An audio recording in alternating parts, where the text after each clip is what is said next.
बिस्मिल्लाहिर्रहमानिर्रहीम। आज का हमारा टॉपिक है charge particle in electric and magnetic field. यानी अगर एक चार्ज पार्टिकल इलेक्ट्रिक और मैग्नेटिक फील्ड में एट अ टाइम आ जाए तो फिर उस चार्ज पार्टिकल की मोशन जो है वो किस तरह की होगी, यानी उस पर फोर्स कैसे लगेगी और किस डायरेक्शन में लगेगी।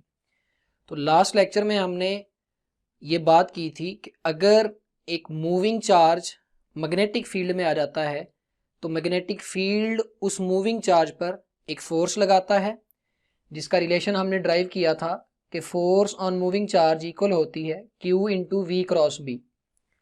और यहाँ से हमने ये सीखा था कि ये जो मैग्नेटिक फोर्स होती है चार्ज पर, ये इस वेलोसिटी के भी परपेंडिकुलर होती है और ये फोर्स जो है वो मैग्नेटिक फील्ड के भी परपेंडिकुलर होती है।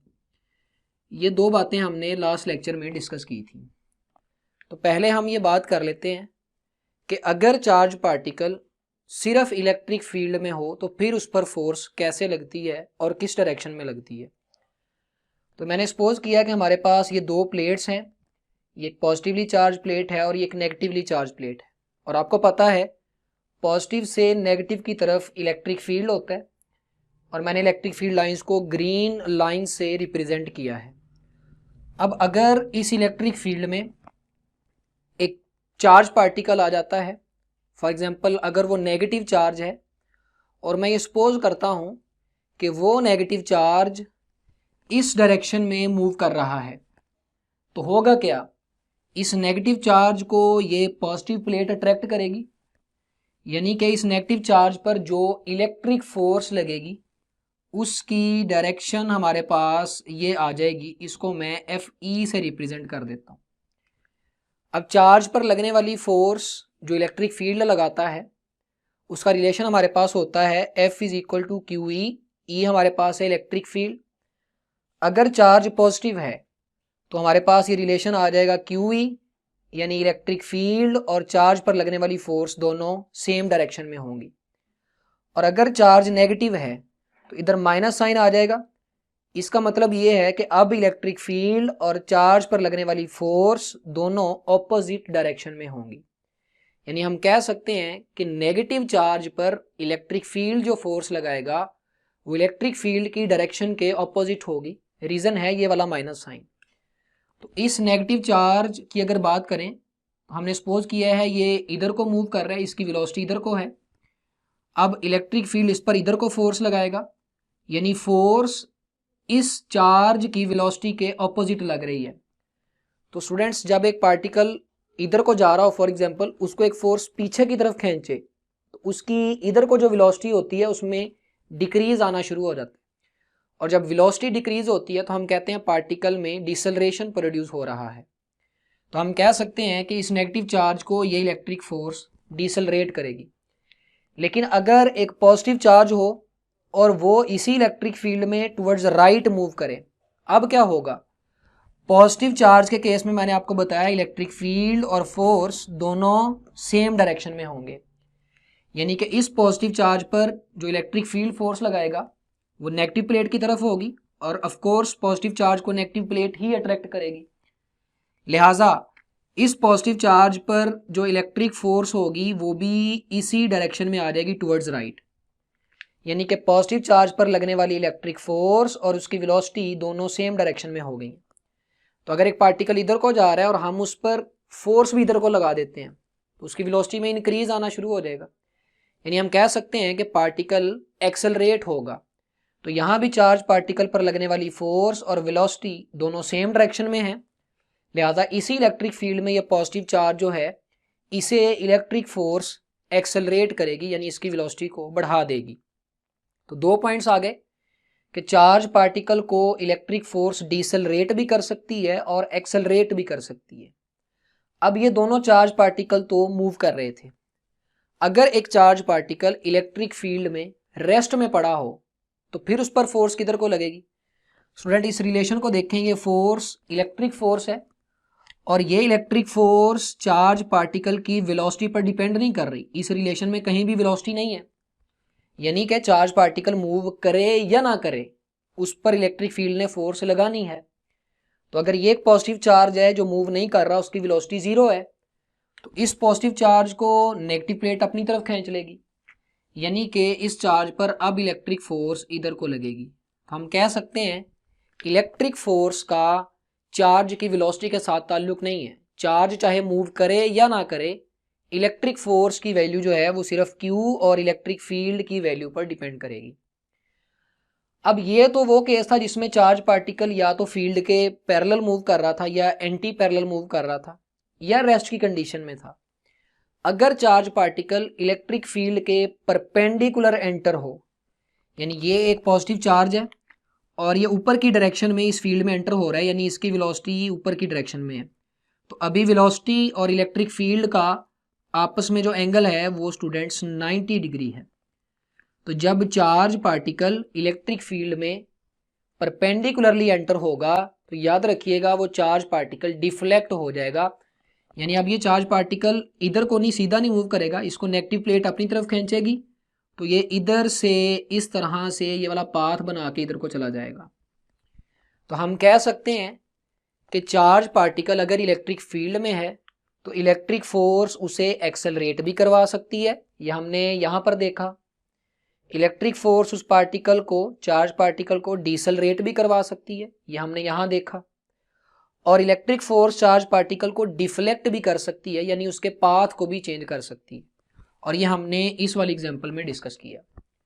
अब हम बात करते हैं कि अगर एक चार्ज पार्टिकल सिर्फ मैग्नेटिक फील्ड में मौजूद हो तो फिर उस पर डिफरेंट केसेस में फोर्स किस तरह लगेगी और उस फोर्स की डायरेक्शन किधर को होगी। तो मैंने अभी आपको बताया था कि चार्ज पार्टिकल पर अगर मूव कर रहा हो तो मैग्नेटिक फोर्स का रिलेशन ये है।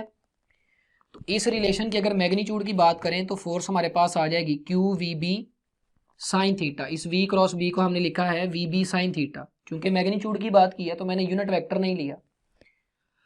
अब पहला केस डिस्कस करते हैं जिसमें हमारे पास ये लेफ्ट से राइट की तरफ मैग्नेटिक फील्ड है, यानी फर्ज कर लें कि किसी मैग्नेट की नॉर्थ साइड इधर है और साउथ साइड इधर है, तो मैग्नेटिक फील्ड इधर से इधर को होगा।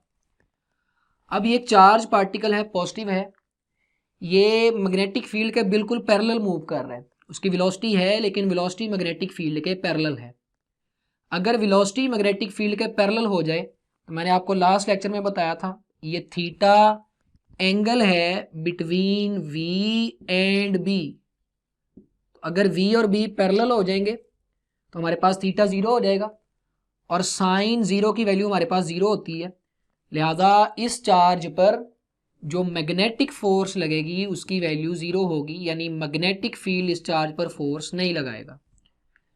और अगर यही चार्ज जो है या कोई नेगेटिव चार्ज है वो इस मैग्नेटिक फील्ड के एंटी पैरेलल मूव कर रहा है, यानी मैग्नेटिक फील्ड इधर को है लेकिन ये नेगेटिव चार्ज इधर को जा रहा है, अब वेलोसिटी इधर को, मैग्नेटिक फील्ड इधर को, यानी V और B के दरमियान जो एंगल है वो 180 हो जाएगा और साइन 180 भी हमारे पास 0 होता है, लिहाजा इस केस में भी चार्ज पर ये मैग्नेटिक फील्ड कोई भी फोर्स नहीं लगाएगा।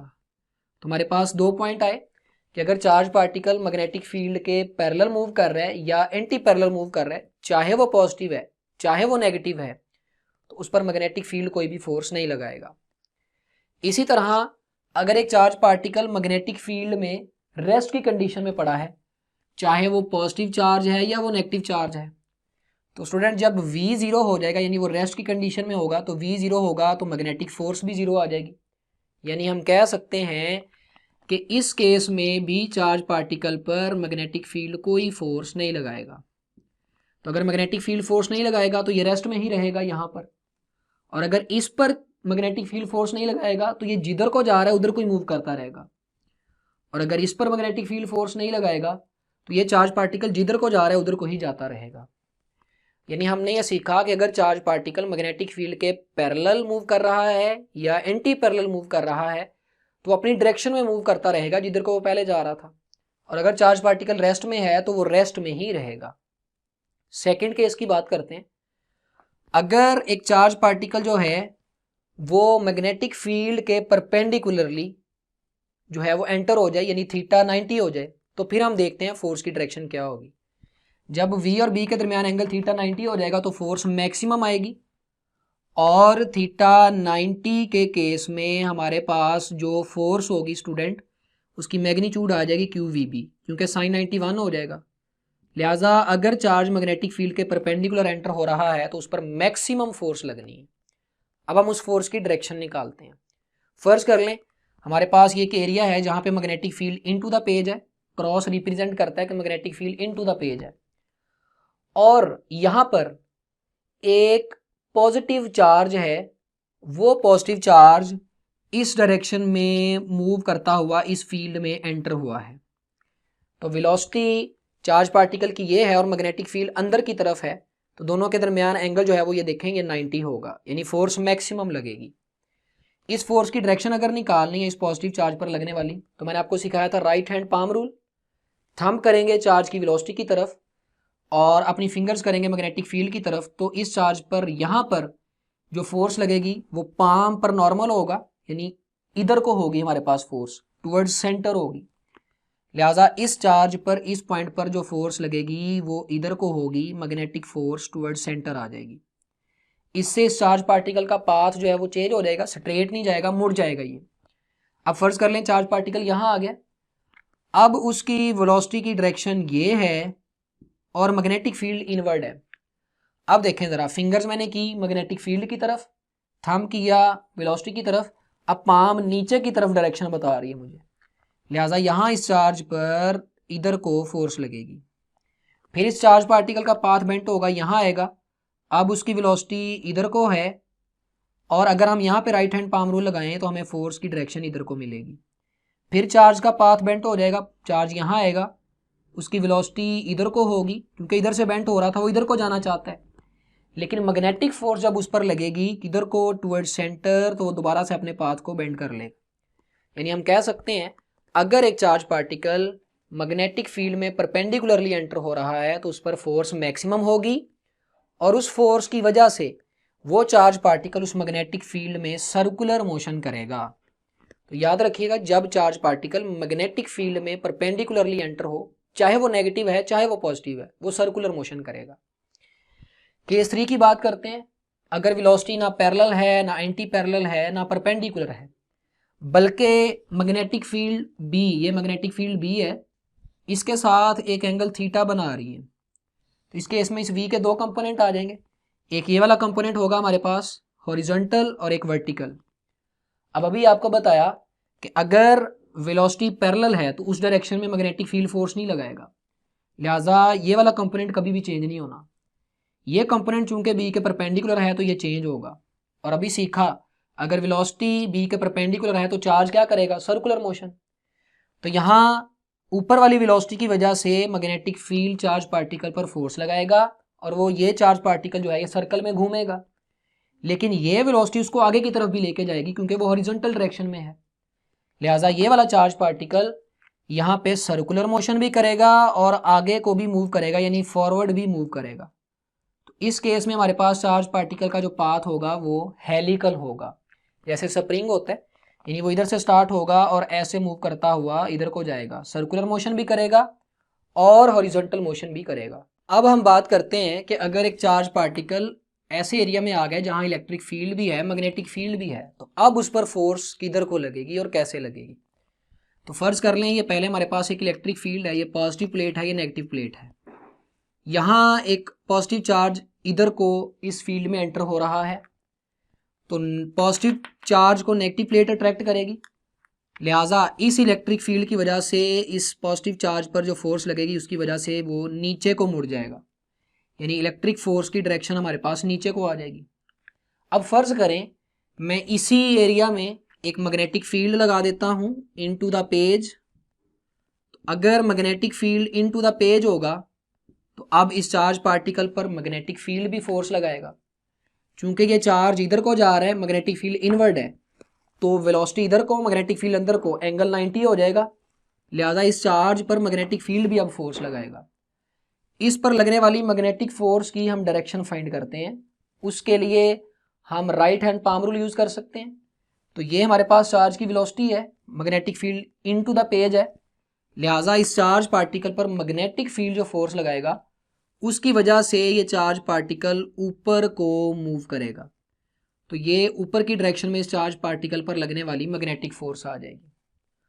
अब अगर मैग्नेटिक फील्ड इलेक्ट्रिक फील्ड से स्ट्रांग हुआ तो चार्ज पार्टिकल ऊपर को जाएगा, क्योंकि ऊपर को फोर्स ज़्यादा लगेगी, मैग्नेटिक फील्ड स्ट्रांग है। अगर इलेक्ट्रिक फील्ड मैग्नेटिक फील्ड से स्ट्रांग हुआ तो फिर ये चार्ज पार्टिकल नीचे को आएगा, ऊपर को नहीं जाएगा। लेकिन अगर ऊपर वाली फोर्स और नीचे वाली फोर्स दोनों इक्वल हो जाएं तो फिर चार्ज पार्टिकल क्या करेगा, फिर ये चार्ज पार्टिकल ना ऊपर को जाएगा ना नीचे को जाएगा, ये चार्ज पार्टिकल जो है ये स्ट्रेट डायरेक्शन में चला जाएगा। इस केस में चार्ज की वेलोसिटी जो है वो इधर को ही होगी, यानी वो जिधर से एंटर हुआ था उसी डायरेक्शन में जाता रहेगा। शर्त यह है कि उस एरिया में मैग्नेटिक फील्ड और इलेक्ट्रिक फील्ड की वैल्यू सेम हो। तो इस केस में हम ये कह सकते हैं कि हमारे पास चार्ज पर लगने वाली इलेक्ट्रिक फोर्स और मैग्नेटिक फोर्स दोनों इक्वल हो जाएंगी। साइन थीटा 90 हो जाएगा, यहाँ थीटा 90 आ जाएगा, सॉरी, तो साइन 91 आ जाएगा हमारे पास। क्यू और क्यू कैंसिल हो जाएंगे तो हमारे पास v इक्वल आ जाएगा e ओवर b के। यानी ऐसा चार्ज पार्टिकल जिसकी वेलोसिटी इलेक्ट्रिक फील्ड और मैग्नेटिक फील्ड की वैल्यू के रेशो के इक्वल होगी, वही चार्ज पार्टिकल स्ट्रेट लाइन में जाएगा। उस पर ना मैग्नेटिक फील्ड फोर्स लगाएगा ना इलेक्ट्रिक फील्ड फोर्स लगाएगा। मतलब ये कि मैग्नेटिक फील्ड भी फोर्स लगा रहा है, इलेक्ट्रिक फील्ड भी लगा रहा है, लेकिन दोनों कैंसिल आउट हो रही हैं, इक्वल वैल्यू है तो वो कैंसिल आउट कर देंगी, वेक्टर सम 0 आ जाएगा, चार्ज पार्टिकल सीधा जाता रहेगा। तो अगर एक चार्ज पार्टिकल इलेक्ट्रिक फील्ड और मैग्नेटिक फील्ड दोनों एक ही जगह पर मौजूद है, वहां पर एंटर हो जाता है, तो उस पर इलेक्ट्रिक फील्ड की वजह से भी फोर्स लगेगी, मैग्नेटिक फील्ड की वजह से भी फोर्स लगेगी। यानी अब चार्ज पार्टिकल पर इलेक्ट्रिक फोर्स भी लगेगी और मैग्नेटिक फोर्स भी लगेगी। तो नेट फोर्स आ जाएगी sum of electric force and magnetic force. Vector sum ले लेंगे हम दोनों फोर्सेस का। इसी फोर्स को हम स्टूडेंट्स लॉरेंट्ज फोर्स कहते हैं, और ये बड़ा इंपॉर्टेंट शॉर्ट क्वेश्चन है, पेपर में आता है। एफ ई इक्वल होगी क्यू ई के, और एफ बी हमने सीखा है Q V B sine theta n hat होगा। यहाँ हम चूंकि कह रहे हैं थीटा 90 है, और अगर मैग्नीट्यूड की बात कर लें इस लॉरेंट्ज फोर्स की तो वो होगी क्यू ई प्लस ये हमारे पास क्यू वी बी आ जाएगा। तो ये हमारे पास उस चार्ज पार्टिकल पर लगने वाली लॉरेंट्ज फोर्स की मैग्नीट्यूड होगी। अब अगर हम चार्ज पार्टिकल का एक्सेलरेशन निकालना चाहते हैं तो मैंने आपको अभी बताया था कि जब चार्ज पार्टिकल इलेक्ट्रिक फील्ड में मूव करता है तो उस पर जो फोर्स लगती है वो क्यू ई होती है। तो अगर हम एक्सेलरेशन निकालना चाहते हैं तो न्यूटन सेकंड लॉ यूज़ कर सकते हैं, F is equal to M A, M is mass of dead charge particle. हमें एक्सेलरेशन चाहिए F बाई एम के इक्वल आ जाएगा एक्सेलरेशन। अगर इलेक्ट्रिक फोर्स की सिर्फ बात करनी है तो फिर इलेक्ट्रिक फोर्स क्यू ई के इक्वल होगी, तो F की जगह क्यू ई पुट कर देंगे, डिवाइड में ये m आ जाएगा। तो ये हमारे पास वो एक्सेलरेशन है जो चार्ज पार्टिकल में आएगा जब वो इलेक्ट्रिक फील्ड में से पास कर रहा होगा और इलेक्ट्रिक फील्ड उस पर फोर्स लगाएगा। और अगर हमें एक्सेलरेशन पता लग जाए चार्ज पार्टिकल का तो हम इक्वेशंस ऑफ मोशन को यूज़ करके उनमें ये एक्सेलरेशन की वैल्यू पुट करके चार्ज की मोशन को किसी भी पॉइंट पर एक्सप्लेन कर सकते हैं। तो ये हमारे पास कॉन्सेप्ट था कि अगर चार्ज पार्टिकल मैग्नेटिक फील्ड और इलेक्ट्रिक फील्ड में आ जाए तो उस पर फोर्स किस तरह लगेगी, और यहाँ हमने लॉरेंट्ज फोर्स की भी बात की।